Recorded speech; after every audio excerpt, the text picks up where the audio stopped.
Britain's emergency bikers are on the front line, racing to protect the public and save lives.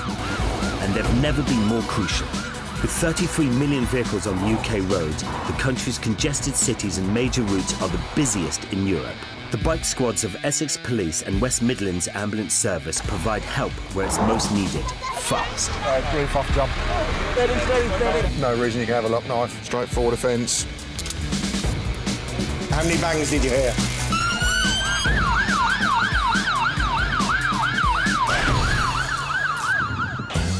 On Emergency Bikers, a man's having a suspected stroke. Apparently your colleagues said you were screaming out in pain. Do you remember doing that? No. The dangers of driving while tired. 36 hours or something without a rest, and it resulted in him killing people. And a patient's taking a bit of handling. Keep still. All right, it's all right. It's all right, I'm going to. Just relax. Nice, slow, deep breath. 6:30 a.m. and the Birmingham biker paramedics are getting ready for another 12-hour shift.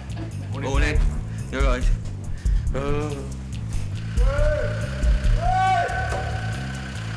My baby, my pride and joy. It's 2 years old and done 1,200 miles. Doesn't come out in bad weather. Gets looked after. It's a she. So she gets lots of TLC. A bit of money spent on her. Yeah. Pride and joy. On their Yamaha FJR 1300s, they race to around 100 calls a week within an 8-mile radius of the city centre and have to be ready to tackle anything. There's an awful lot of blood here. Where's it coming from? Keep still. To capture the action, we've put special cameras on each rider and bike so we arrive at the scene the second they do. First thing, and there's a 999 call. Thank you. So we can confirm it's the fish market and not the wholesale market. A 53-year-old fishmonger has screamed out in pain and clutched his chest. On call, Mark Hayes.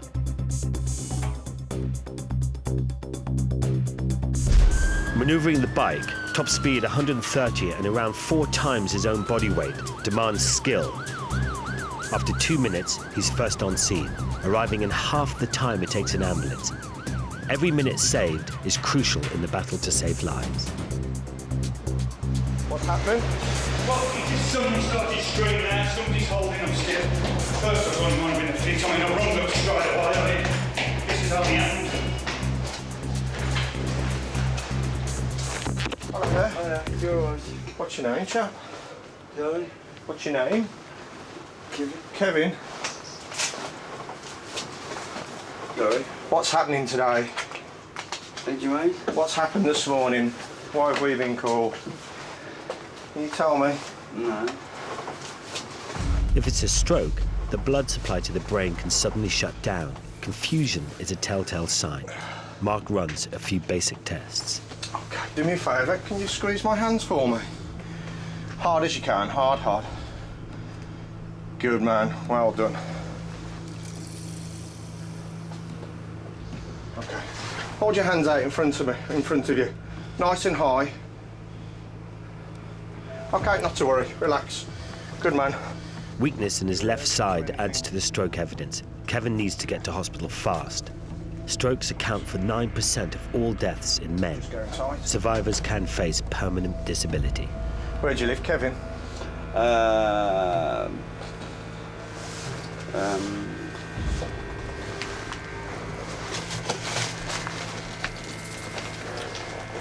Not to worry, I'll come back to you. No, it's all right.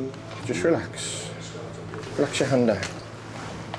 Have you been unwell recently at all? No. You've been okay? Yeah. Ever had anything like this before? Like what? The episode that you're having this morning? A bit confused. Apparently your colleagues said you were screaming out in pain. Do you remember doing that? No. No? Okay. Just lift your glasses for me a second, can you? Shine a light into your eyes if you look at me. Mark checks Kevin's pupils. The left one is not responding in the same way as the right. Every second counts and an ambulance crew arrives to get him to hospital. This is Kevin. I believe he's about 53 years of age. Don't worry about the mess, mate. We'll sort that out in a second. You just relax. Just before 8 o'clock, he was seen to start screaming out, appeared to be in pain, was holding his chest. He's got a left-sided weakness. Get him to hold his arms out, left arm drops. He tells me he's normally fit well with no medications, no allergies. However, he's somewhat confused. Pupils, right pupils 5 mil, reactive. Left pupil was about 3 mil and reactive. Kevin, Yeah. do you understand what's going on? No, not really. Right, okay. I mean, I feel all right. You feel all right? I don't know what. And where are you? Where am I? Where are you at the moment? Where are we? At work. At work. Where do you work? I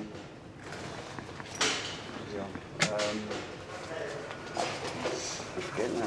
Okay.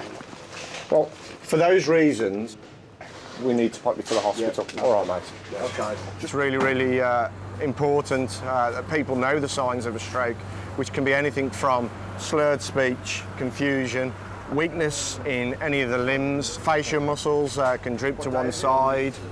It's really, really important to act quickly with a stroke because time is brain, basically. The quicker you react and get to a place of treatment, i.e. hospital, the quicker the hospital now can do procedures to minimise the damage, minimise the effect of a stroke. In the back of the ambulance, Kevin's more alert.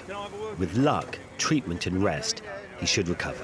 What can happen with a mini stroke, it's short-lived and you do see a quick recovery. If I remember correctly, a TIA, transient ischemic attack, which is a mini stroke, short-lived, and you normally recover within 24 hours or so, as opposed to a full-blown stroke, which could be months and months of rehabilitation. Essex, 5,000 miles of roads for the biker cops to police. Key routes in and out of major ports, Stansted Airport and London. One stretch of road has seen 1 death and 32 injuries in 6 months. On patrol, PC Martin Ackers.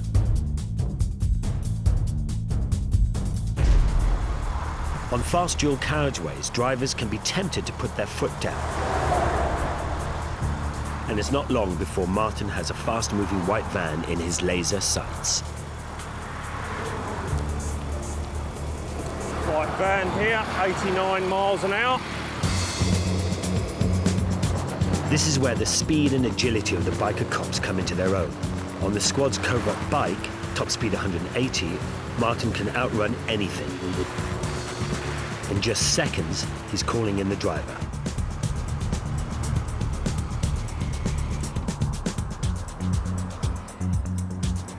Hello there, come and join us on the pavement for a couple of ticks. Right, thanks very much for stopping. The reason why I've asked yourself to stop, the maximum speed limit for this road, for your class of vehicle, is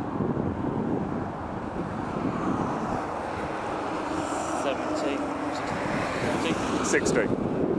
Single carriageway, 50 miles an hour. Dual carriageway, 60 miles an hour. Motorway, 70 for that class of vehicle. That's 70. That is a 60 on a dual carriageway. That is your recorded speed today. 89 miles per hour. Quite clearly too fast. 29 miles per hour over the speed limit. Right, what I need to say to yourself, you're going to be reported for travelling in excess of the permitted limit for the class of vehicle on this road today. Have you got any points on your licence? Yeah, I have. How many have you got? 6. And what were the 6 points for? One exactly same here Yeah. in my car. Speeding again? On this road, yeah. Yeah. 70, 77. Downhill again. And another one was a mobile phone. And next phone. day. That's Right. it. It's really could do without at all, you know what I mean? Right, Really could. okay. Really appreciate it. No Okay. excuses, you know, but just I could really do without 3 points. I know. The I know. endorsable fixed penalty notice, which is what you had before by the sounds of it, that notice runs out at, I'm afraid, this is 89, it runs out at 85 miles per hour. So at 86 mile an hour above, the matter goes to a magistrate's court. Is that on the white? Because that's the white van. Because it's a white van, because it's a commercial vehicle. Yeah. I didn't know that. I can't work it out. I don't know. They know they've got every vehicle's got a speedometer in front of them. They know they're not allowed faster than 70 in a car, which this guy thought he couldn't go any faster than 70. He's doing 89. I don't know. Just like, knock, knock, hello. The man is being charged with speeding and could be banned from driving. The biker cops have so far managed to halve last year's accident rate, and Martin's vigilance today soon pays off again. A white van is careering towards him at well over the speed limit.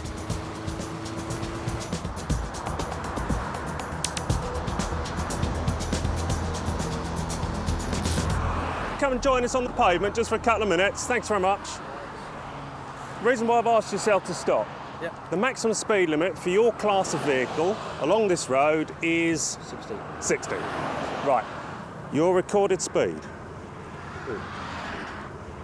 A little bit high, isn't it? 105 miles an hour, 45 miles per hour over the permitted speed limit. Is there any reason for the excess speed at all today? No? Didn't even realise I was going that far.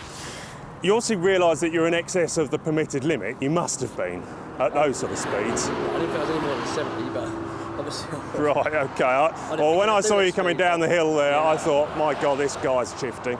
That was my first impression. And then this has backed up my evidence. That's quite a high speed, really, isn't it? Yeah, for a restricted... Sorry? I didn't think I was capable of it. But... They are. They are. I've stopped many at that speed before. Yeah. Oh, yes, yeah. It's a shame that these people feel the need to go those sort of speeds when it's quite clearly not necessary, especially in his... I asked him whether he needed to do that speed, and he had no reason for doing the speed whatsoever. I don't think they really think of the consequences, what can happen afterwards. You know, should he be involved in a crash at that high speed? Nice to meet you, sorry about circumstances we have to meet under. All the best. I think he's looking at perhaps a small period of disqualification for that one. That's quite a high speed, really. The driver has been charged with speeding. He could lose his licence. When he's off duty, Martin likes to take things a bit more slowly.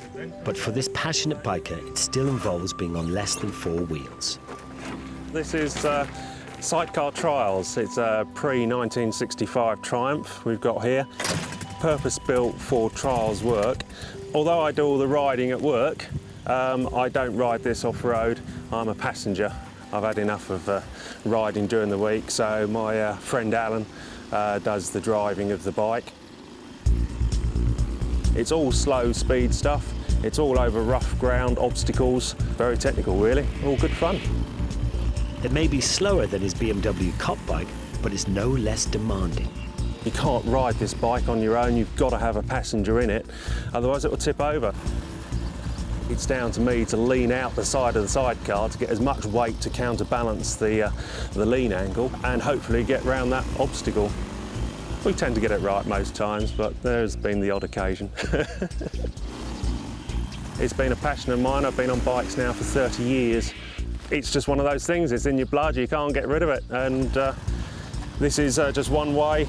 Now I'm getting on a bit of slowing down a little bit. I think I've done all the race tracks and everything, and they hurt when you fall off. This one isn't too bad, not at sort of like 5 miles an hour anyway.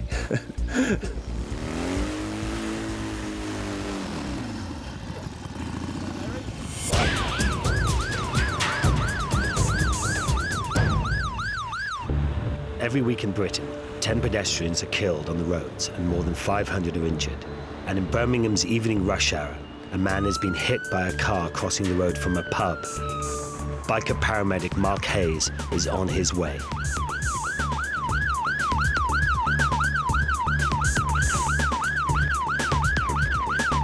He covers just under 5 miles in 5 minutes. A senior ambulance officer happened to be passing by, and a woman is comforting the patient. My name's Mark. I'm a motorcycle paramedic. We're going to be looking after you. What I need you to do is keep nice and still for me. All right. We're going to check you over head to toe, and we're going to get you to hospital. All right. Okay. We'll sort that, mate. Don't worry. We'll sort that. Where have you got pain at the moment? Everywhere. Everywhere. All right, mate. The man has hit his head on the bonnet, and he's bleeding heavily. You can't, mate. I need you. I want to do what I want to do. Keep still, matey. Let me pop this on you. Fellow biker paramedic Barry Rudge steps in to help immobilise the man's neck. They can't afford any risks with back and neck pain. Any movement could result in paralysis, but trying to get to the bottom of the man's injuries isn't going to be easy. We need to start doing some checks on... you move that leg, I tell you. Listen to me. We need to... Move it. No, just keep still a second. What we need to do, we need to start doing some checks on you. I don't want you moving because we don't know what injuries you've got. It's really important that you don't move. Do you understand what I'm saying? I know you're in pain. I'm going to need to get to your arm. We're going to have to cut the sleeve of your jacket. I can't move you. No, don't cut it. You can't get your arm out. He doesn't want his jacket cutting and tries to take it off himself. Keep still, keep still. I'll do it. Keep still. All right, it's all right. It's all right, I'm going to. Just relax, relax. Nice, listen to me, mate. Nice, slow, deep breaths, yeah? We're going to have a go, get it off. We can't take, that's too painful. We can't take that off you, mate. Can't do, yeah, straight. Straight off. Ow! Where does that hurt? Oh, bro. Where? Which one? Right, that's the whole reason why it needs to be cut and not moved. Oh, buddy, got it, man. Keep still. Keep still, keep still, keep still. Where's it supposed to be? You know when you yell, where does it hurt the most?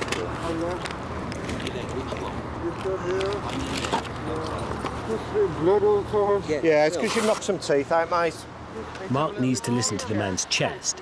There could be a risk of a collapsed lung which puts pressure on the heart and blood vessels. Nice deep breaths. Good man. And again. Deep breath. Good man. And again. Good man. And again.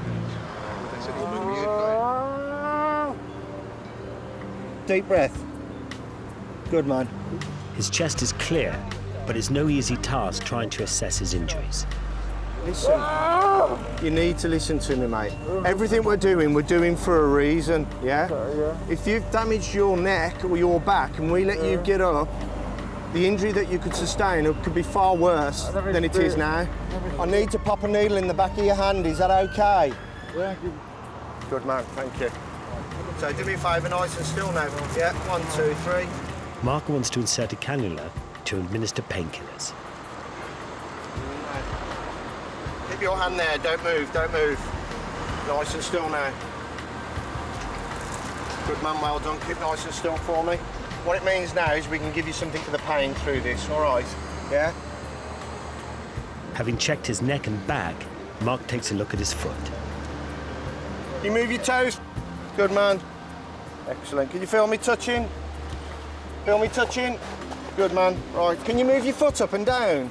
Because that's not grossly deformed, is it? So Move your foot. up and down. Yeah. Being able to move his toes means there is no nerve damage, but his leg could be fractured and his knee injured.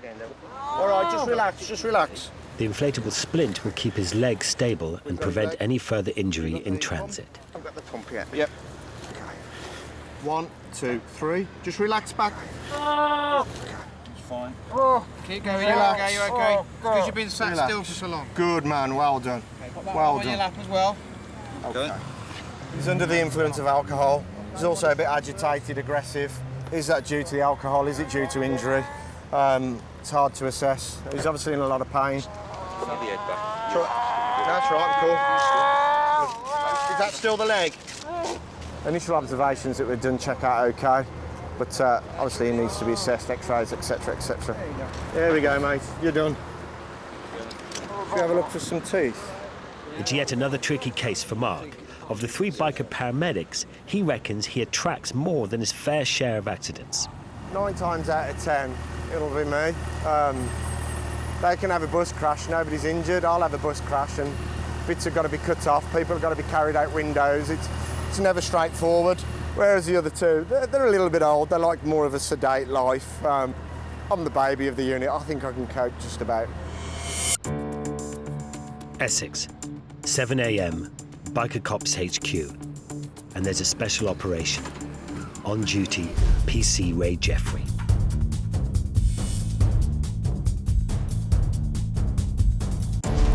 Five biker cops will be escorting 200 soldiers from the Royal Anglian Viking Regiment. They've just got back from Afghanistan and will be on parade in Southend, 25 miles away. It's Ray's job to get them there safely. We're conscious that there's a bit of a security issue with them because Muslim extremists have been protesting at each of their marches. There is a risk, so we will facilitate the movement of the coaches in one go all the way through to Southend, and they won't stop. On a previous occasion, Muslim protesters clashed with the English Defence League. There were 2 arrests. Ray needs to have his wits about him.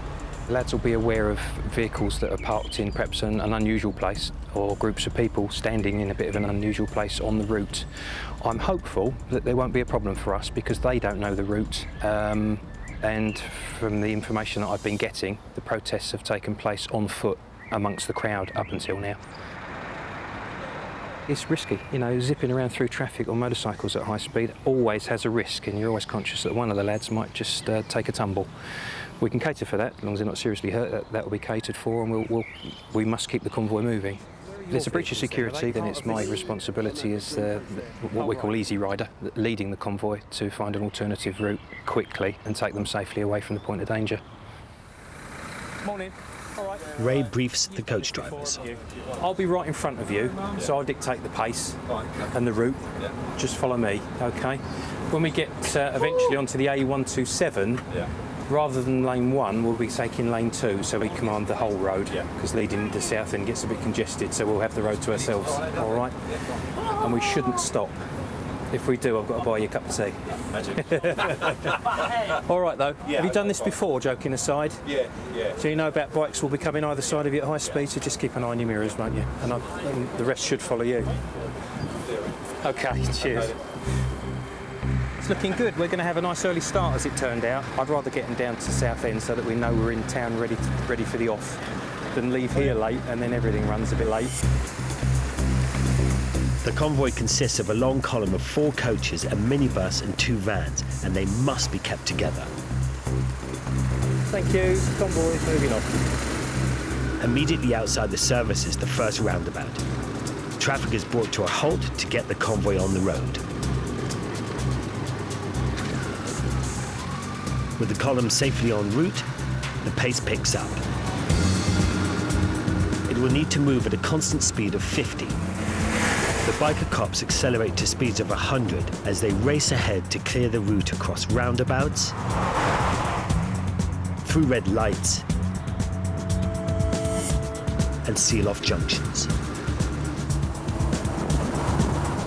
As they approach the A13 dual carriageway, the biker cops signal for traffic to move aside. So far, so good. All riders in place flanking the convoy, and no sign of disruption.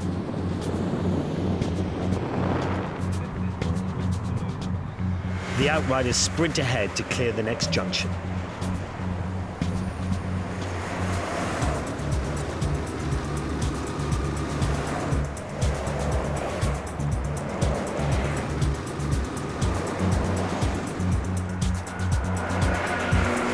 Half an hour later, an easy rider, Ray, has got the convoy into Southend safe and sound. We're there, yeah. The troops are disembarking and forming up. It's gone swimmingly, and the weather's fantastic for them, isn't it? It's a big day for Southend. Thousands are lining the streets to see the Vikings receive the freedom of the town. And there's not a protester in sight.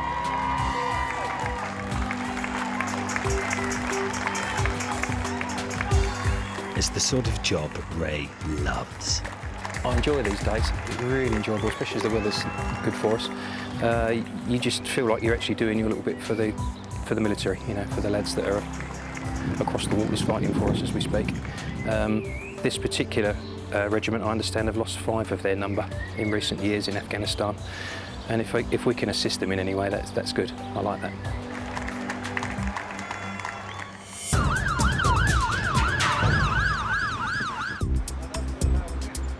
Birmingham. Like any major city, there are rough sleepers, and a body has been spotted in a park on the edge of the city. On call, Barry Rudge.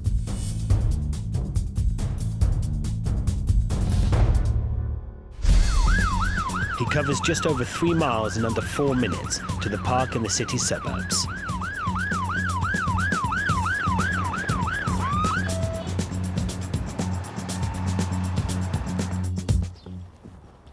There's a gentleman who's been found in the bushes by a dog The lady that's called said he was there last night, so she doesn't know if he's been there all night.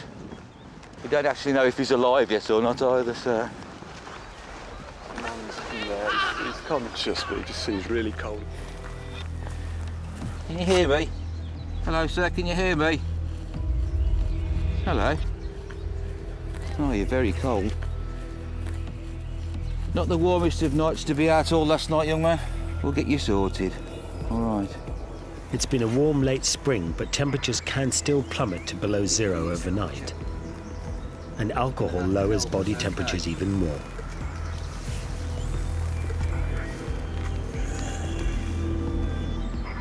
He's extremely cold. He's coming up low on our thermometer. So he's very stiff, he's a bit confused, so we're querying hypothermia. The man's blue, and confusion and shivering are classic symptoms of hypothermia, where the body loses more heat than it can produce. It's the ultimate enemy for anyone sleeping rough and is potentially fatal. Barry needs to get him to hospital fast. Can you hear me now? Yeah. Okay. We've got a stretcher coming across. We're going to get you out of the bushes. You're going to have to help us, okay? And get you out. We'll wrap you up, we'll take you to the hospital, and we'll try and warm you up a little bit. All right? Yeah. Okay. 1, 2, 3. Well done. Oh,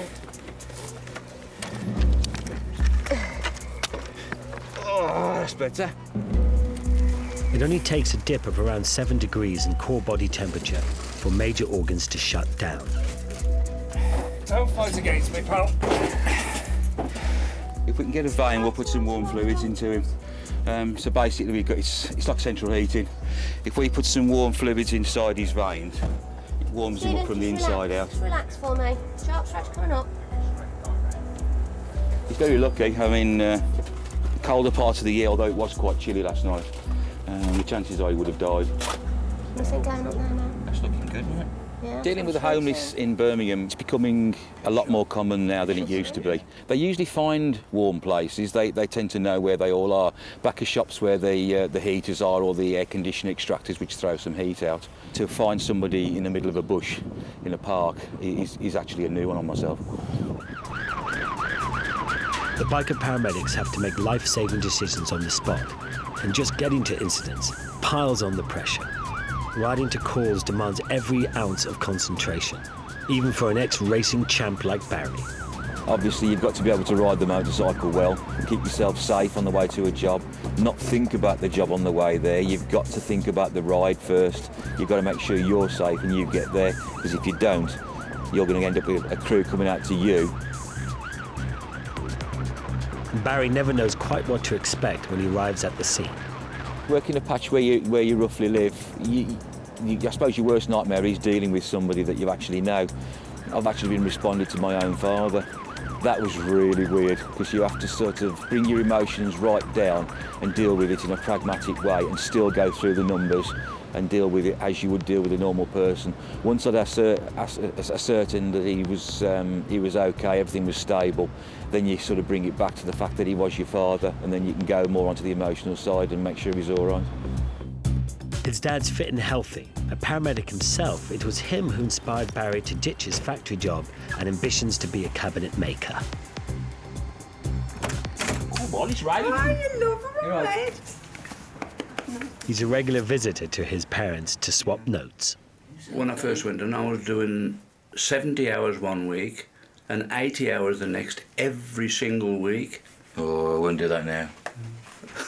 They wouldn't allow it now, would they? No, they wouldn't do that now. I used to be on call at 10 o'clock at night from the house, and she was to answer treble nines. If it was an outside line and they dialed treble 9, he used to come through to our house, and the wife, your mum, used to answer it. I was expecting Barry at the time when all this was going on. See, that's what's made what's. And have a guess who took you in? Who took the wife in to have you? Oh, hang on a minute. Yeah, but she called you, and you come and fetched her on the outpatient truck, and she had to go with all the other outpatients first before you took me into the blooming maternity hospital. Well, that wasn't too bad. It only took 2 hours to get there. You were just trying to deliver me, weren't you? I know you were. 2 hours to get me to the hospital. I could have been 1. I could have been born and 1 year old. Yeah, but just think of the experience that you had, though, now. Yeah. Look where it's made. I know, it's got me used to being in ambulances. First response paramedic. Very We're proud very of him. proud of him. My lad.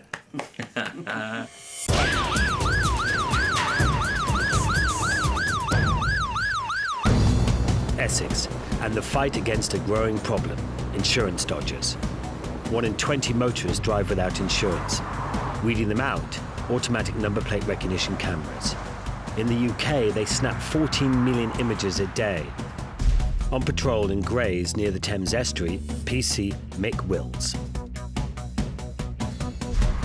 He's soon tipped off about a car that appears to be uninsured. Mick pulls over the driver. The car's been bought to sell in Africa, but the man's not covered to drive it on his existing insurance. You're not insured, basically. What it is here? Yeah. What it you is can drive is... other cars Yeah. that you don't own, Yeah. and you can drive the car you've got the policy on. Yeah. You can't drive another car that you've bought, so you'll be reported for that offence, okay? You don't have to say anything, but it may harm the offence if you don't answer one question. Yeah, okay, yeah. Something later on in court, and if you do say, maybe give me evidence. Right, I've seized the car now, so we will dispose of it. I'll take some details from you. You'll have to go to court for no insurance. But that's not all. Okay. The man's been using an African driving licence. When did you become a legal resident of the UK? Oh, 1989, Yeah. years ago. Well, then you need a UK driving licence. So you're driving without insurance and you're driving without a driving licence. So you're going to be reported for both those offences, and we're going to seize the vehicle. Can the shippers come and pick it up? No, this is my car now. I've seized this. Right, okay. Until such time as you come up with some insurance. The car won't be heading to Africa today, but there's an even bigger problem. The date of birth and address the man supplied do not tally with the police records, and checks reveal previous convictions. It's all a bit of a riddle. Biker Squad Sergeant Nick Edwards steps in to try to get to the bottom of things. You've been arrested before, haven't you? For what? No, I've never been arrested before. For fraud. No. You need to just be honest with us. I'm honest. That's what I'm telling you. You know, you're saying that you've never been arrested, and you clearly haven't been arrested. Not in the names he's talking about. That's not my date of birth, is it? No, the bottom line is, someone with your name, Yeah. living at that address, Yeah. previously arrested for fraud. No, I've never been Said you were. Not for It fraud. was a long time ago. No, not for fraud. I mean, All we're asking is just for you to be honest with us. I don't mind. I don't have a problem with that. I don't have a problem talking to you. Yeah, he has those scars. That is a gentleman. He's given a different date of birth, as you know. We've seized the vehicle. We've gone into his details, and he's got different date of birth. He's given us an address which we can't check out. You've given me an address which you can't verify. So the way to verify that. Okay, so what? How can I do that? Whom do you want it to be? Pardon? Do you want to ring my friend? No, because that won't really help. It could be anyone, couldn't it? What do I do? Oh, you want a voters register there? Voters Yes, register. I've just voted. I just voted this morning before I came out. From that address? From that address, yeah. Right, that'll help. Where did you vote? SE8. You do a voters on an address to follow? What time did you vote? I voted about 38. something to 9. You voted at 9 Yeah. in South East London. Yeah. It's now 10:05. You're in Essex. I took a train down here. Right. Yeah. To pick this vehicle up. I voted in the morning before when I came out. Right, so you came out at 9 o'clock, you voted. I'm not very sure about the time. Don't quote me on that time. You just told me it was 9 o'clock. Well, I'm not too sure about the time. Can we save a bit of time here? Because I've just checked the voters register for that address. I'm not there. No, you're not on it. Which one? On this So you address? couldn't have voted. What I'm saying is, from our point of view, What's the we need address to on be that sure last? that where we send the summons to, Yeah. you're going to be there. When you send me my summons, right, I need to make sure I answer to them. Otherwise, I'm going to get in trouble. What I'm going to do, I'm not at all happy with the details you've given me, so I'm arresting you, okay? So we can ensure service of summons and ensure we've got the right person. That is no problem, officer. You're just doing your job. Yes, he was basically making his answers fit the questions, really. We need to make sure we can follow them through with a summons, and he goes to court, so he's going to the police station while we take his fingerprints and just, verify his address, basically. He's been searched briefly. He's given, two different addresses while we've been talking to him, so obviously there's something not quite right. We take it very seriously. If you're involved in an accident with someone that's not insured, then it becomes very complicated for you. It's just a complete pain, really. Most people pay their insurance and pay a lot of money for it. So, people that don't deserve to lose their car. The man has been charged with having no insurance and driving without a British licence. Essex, Operation Mermaid.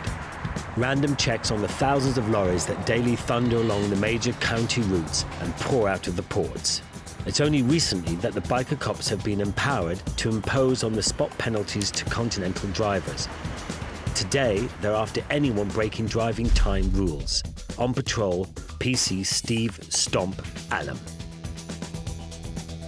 I do like the HGVs and having a look through the tachographs and enforcing goods vehicle legislation.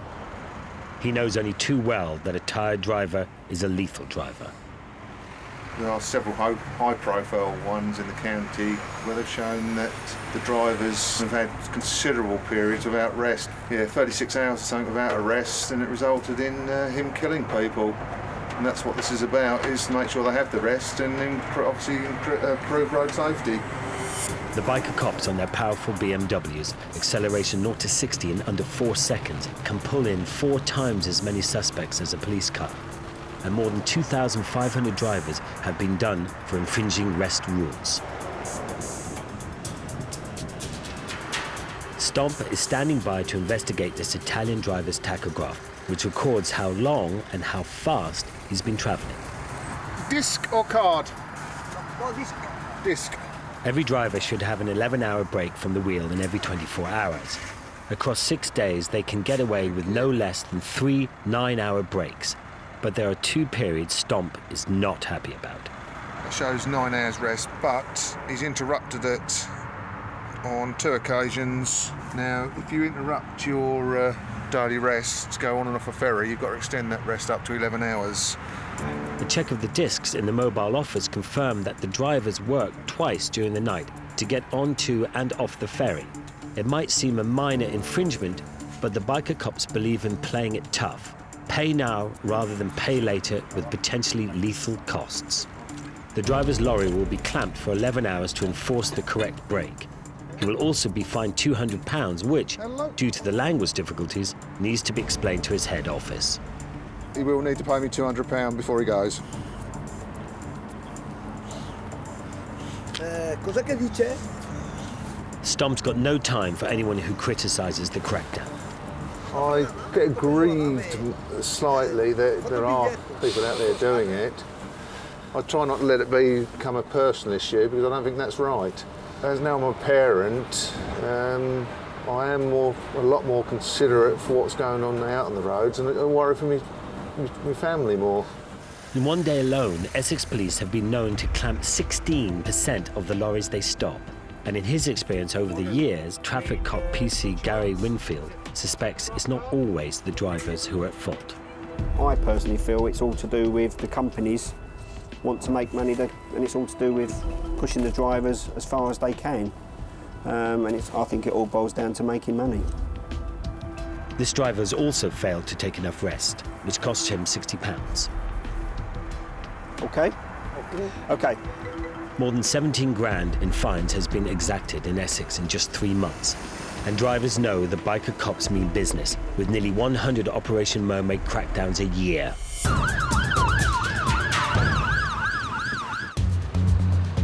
Birmingham, a city with one of the busiest road networks in the country. But it's also home to 7 railway stations, handling around 60 million passengers a year. Mark's racing to Snow Hill, the second largest station within the city.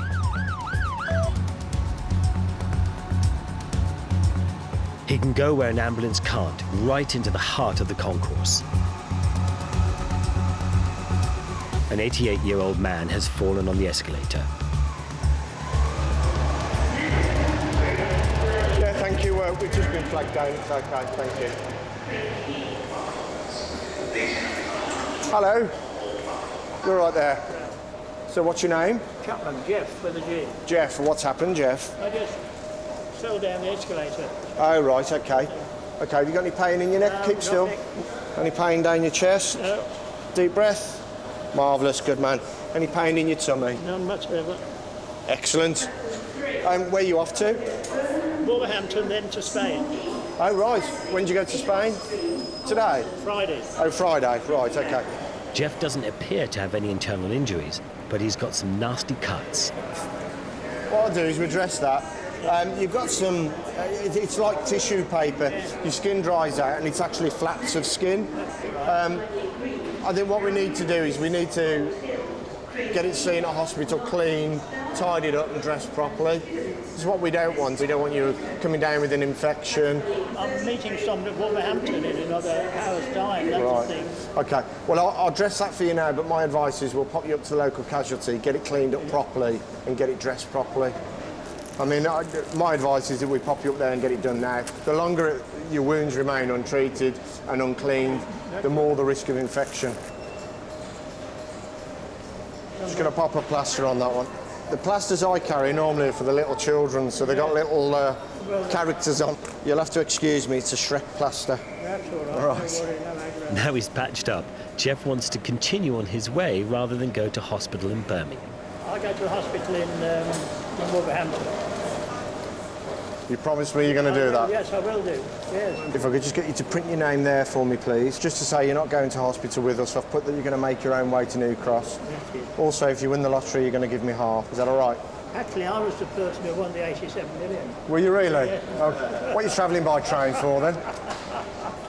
So what are you getting now?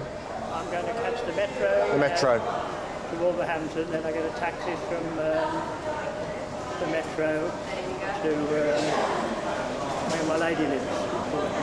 Okay. That's it, lovely. Where your lady lives? 88 years young and still fighting fit. She's only 71. Oh, well, enjoy your trip, take care. All right, watch what you're doing, Jeff. All right. See you Good all. man. Watch how you go. I will do. He's got a lady friend the other side of the city. Travels the world. Hope for me yet.